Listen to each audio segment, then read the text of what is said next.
Rugby is a global community, movement and family, and at the heart of the family are the players. Rugby continues to partner with independent experts to advance player welfare, and that includes the important area of brain health. There is increasing discussion around brain health in society and sport, especially as the science and information evolves. But what is brain health? Why is it important? And what can we do for future generations and players who have or are about to retire from the game? Today, Jamie Roberts and I are talking with some of the leading experts in this area. And while this discussion focuses on former players, this information has relevance to all members of the rugby family. So welcome everyone. My name is Sene Naupo, and joining me here in Dublin is Dr. Fiona Wilson, Professor Craig Ritchie and Dr. Willie Stewart joining us from Edinburgh, Karen BK Chan joining us from Toronto, and last but not least, Jamie Roberts joining us from Cardiff. Brain health is an important area of discussion, but what is brain health? Sure, at the end of the day, the brain is who we are. It's how we think, it's how we act, how we react, how we plan, and how we feel.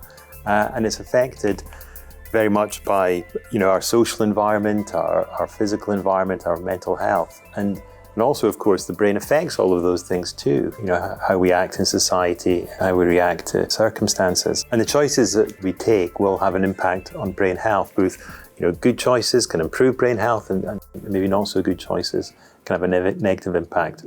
Brain health is influenced from really pretty much what you do from birth onwards.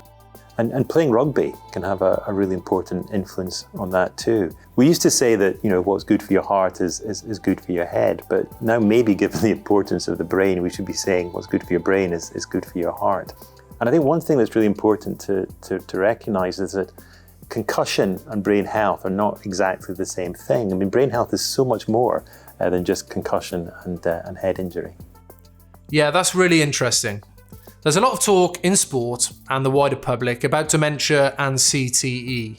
Craig, Willie, can you tell us a little bit more about each of these? Dementia is just an umbrella term that we use to describe a series of conditions that affect memory and our thinking abilities. Alzheimer's disease is just one example of a condition that, if left unmanaged, could lead to dementia in later life. And it's important to realise that just losing your keys or forgetting the names of people isn't necessarily always related to Alzheimer's disease or to dementia. And it's also important to recognise that we've learned that the diseases that lead to dementia in later life probably start at least in midlife, if not even earlier. And there's lifestyle decisions that we can make around various risk factors for dementia that may have a really positive impact on our risk of developing dementia later in life. The question about what is CTE comes up a lot, and CTE is just short for chronic traumatic encephalopathy. And it's a form of dementia, a form of degenerative brain disease, a bit like Alzheimer's disease. But this CTE is one that we know is associated to exposure to brain injury. So previous exposure to brain injury, often talked about in sports, potentially leads to this long progressing degenerative brain disease where the functional cells of the brain are lost, and that leads to all the different symptoms we see. Now that's a process that begins in midlife. We know that's where the process begins, and it presents much later in life. Now what we want to do is try and address this bit in the middle, before the symptoms develop, where people have perhaps the disease progressing but haven't yet developed symptoms. And that's where the important research we're doing in men and women is hopefully going to give us some clues as to where we go next. Willie, where does brain injury come into play with brain health? So brain injury is one really important risk factor for dementia, one of these important modifiable risk factors for dementia. And sports, globally have recognised this and are doing what they can to better recognise brain injuries and manage these wherever they occur, and also deal with unnecessary head impacts. But inevitably, some element of brain injury is still going to occur in sport. So people are leaving sport and having had their brain injury, and that's a risk factor they carry. The important thing is what we're now trying to do is address the other risk factors and try and, as far as possible, make a difference to reduction in risk. We're also working hard on research to try and understand differences in risk that may be between the sexes. So what's the risk between male and female athletes in the risk factor for brain injury, but also going forward in brain health later in life. One way to think of this is like a set of balancing scales. okay? And the balance could tip towards adverse brain health or dementia. And what could tip that balance? There are things that we're not in control of. For instance, age. Age is one of the strongest risk factors, if not the strongest risk factor for dementia. There's nothing we can do about getting older. That just happens. So that's tipping the balance one way. Genetics, what our parents have given us in terms of our genes can also provide us with a risk for dementia. Nothing we can do about that. So it begins to tip the balance. Now we can add into that things like, for instance, brain injury and exposure to head impacts. And that can, again, just push us towards a slightly higher risk of dementia. Now, sports are doing fantastic things to try and reduce the risk of head injury and measure and reduce the risk of head impacts, but they are there and we need to recognise that. But what can we do perhaps to tip the balance the other way? And that's these other modifiable risk factors that we recognise. That if we can address these and improve on these, we might be able to just tip the balance back in favour of good brain health. And now that's things like, again, thinking about hearing loss, thinking about depression, mental health, and how we can address these. Craig, can you tell us more about the key modifiable risk factors that you've mentioned? Currently, there are 12 known modifiable risk factors for dementia, and some of those risk factors are associated with good physical health, things like minimizing the amount of alcohol we drink or avoiding smoking, maintaining good cardiovascular or heart health through keeping your blood pressure under control. But there's other risk factors which are maybe more closely associated with brain health, things like social isolation or loneliness is thought to be related to dementia risk, as is hearing loss, depression and stress, etc. Participation in rugby through good physical exercise, through good nutrition, is channeled, if you like, into protecting brain health. Really important to recognise that one of those risk factors for dementia in later life, only one of them, is brain injury. And I think if we can look at identifying how to improve or maintain the other 11 risk factors, will set us up well for reducing the risk of dementia in later life. Just leading from the last question, I've heard of a number of former players who are concerned about their brain health. What do you make of this? There's a lot of great work underway to really understand, how we can manage risks and intervene to improve brain health. But it's really about an individual working out their own risk profile, if you like, and working with healthcare professionals to help do that. And identifying areas where you say, look, I can work on that, I can train on that, I can make that one better, and I can maybe do less of that one which is negative for me. And this risk profiling, this individual risk profiling, is critically important as we manage our own brain health for the future. We're at a point, though, where there's possibly a window of opportunity when we can make decisions about our lifestyle that can have a positive impact on our brain health. And particularly when players are just finishing the game, heading towards retirement, they can make some active lifestyle choices that, as we've said, improve their brain health or maintain their brain health into later life. And there's also an opportunity for the younger generation of players to be well informed, to learn and be empowered about what knowledge is out there to make good decisions while they're playing the game, which they can carry with them into retirement and later life. This idea of loading on benefits and tipping the scales in one's favour is a really interesting concept. I know social isolation was mentioned as a factor earlier. I can now see maybe how we or a team approach to this is perhaps more suitable. Where might this come in, Craig? Is there any evidence around rugby's role? We know that social isolation is a risk factor for dementia in later life. So I think what the rugby community has provided while a player is playing shouldn't be lost when they approach retirement or have retired, because I think that might then be a positive aspect of their life while playing rugby. It shouldn't become a negative when they retire. And I think one of the other important risk factors for brain health or poor brain health is poor cardiovascular health. When someone's playing rugby, they'll be optimizing their cardiovascular health and their fitness. When a player retires, should be looking at, well, how can we maintain that into mid and later life? There's also evidence that being physically healthy, physically active, reduces your risk of developing conditions like depression, diabetes, and cardiovascular disease. So these are all things which we know to be associated with poor brain health. There's also a really important element around nutrition. There's very strong evidence that having what we call a Mediterranean style diet is good for brain health and indeed for physical health generally. So avoiding beige foods, as we call them, is something that would be useful, not just when you're playing the game, when your diet has probably been well controlled and managed, but also after you've retired. Maintaining those healthy lifestyle, healthy eating behaviours through midlife and into late life will reduce your risk of developing dementia. Absolutely. Fiona, off the back of what Willie and Craig have explained already, could you speak about what players approaching retirement or maybe in retirement already might consider? Retirement from the game in itself can tip the scales, so it's really important to think about what you might need in your toolkit for this phase of your life. This might be the first time that you've had to organise your own meals, that you've had to organise your exercise programme, and this can be a real challenge.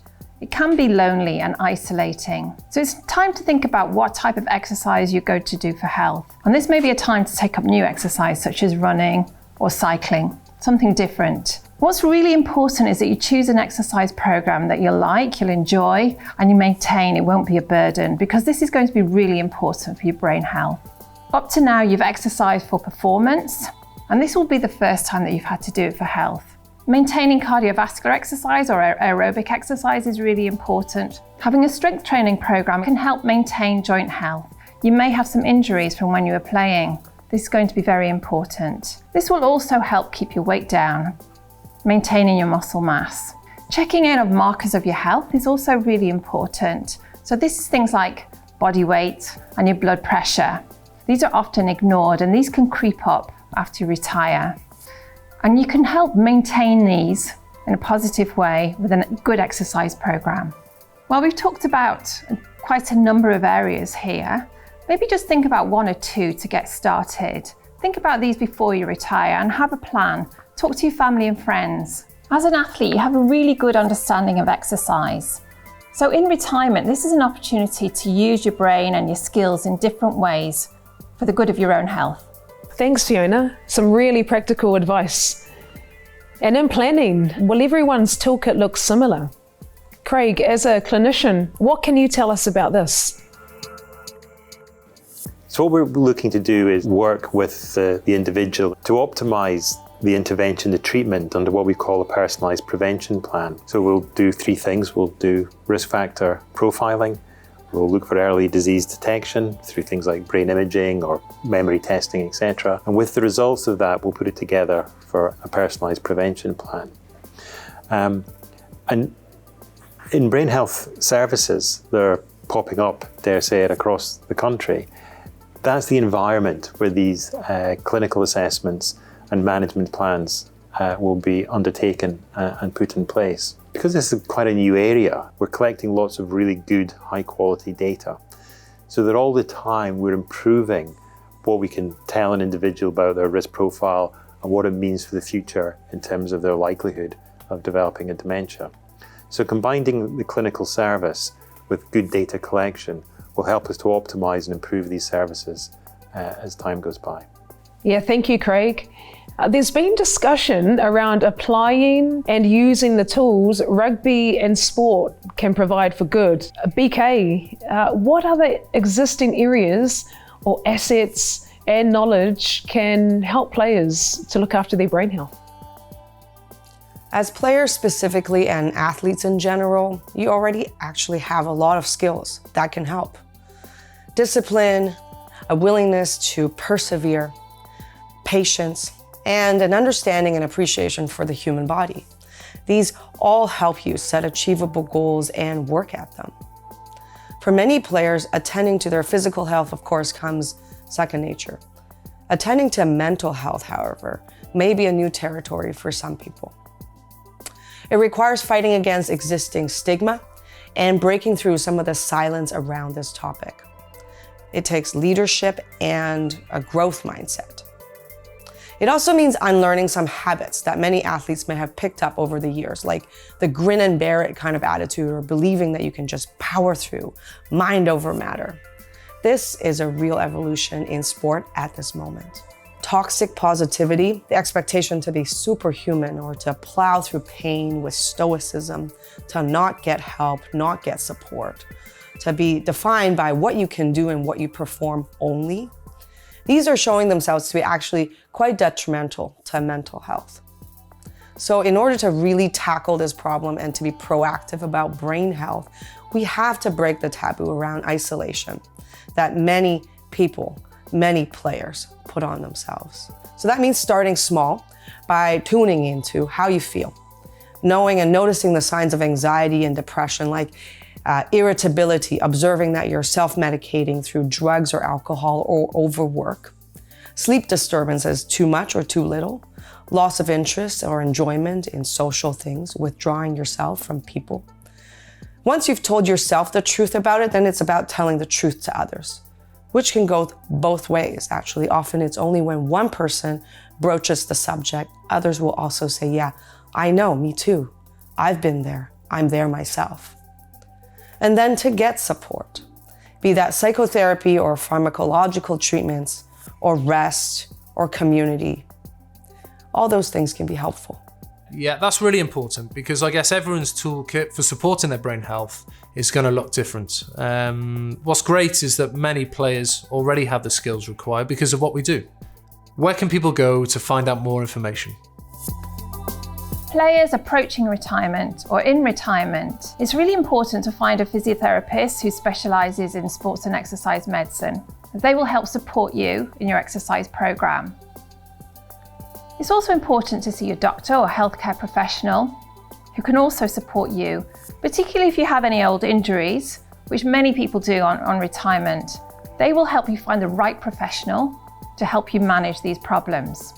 More information can be found on the Brain Health Scotland website, where we'll be providing regular updates on new research findings, research opportunities, and educational outputs like webinars. And the website is really for current players, as well as healthcare professionals working in the area, families, parents of kids who are playing rugby, as well as retired players themselves. Thank you so much, everyone, for joining. The evidence shows that you can make a number of lifestyle adjustments to support your brain health. So the time is actually right now to be informed and to take action. Looking after your brain health in the short term will better enable you to perform in the game. In the long term, it will better enable your health and well-being to thrive beyond the game. If you have any concerns about your brain health or that of someone around you, including teammates, or simply want to find out more, check out the websites mentioned. Please don't suffer in silence. Stay on top of your brain health and stay on top of your game.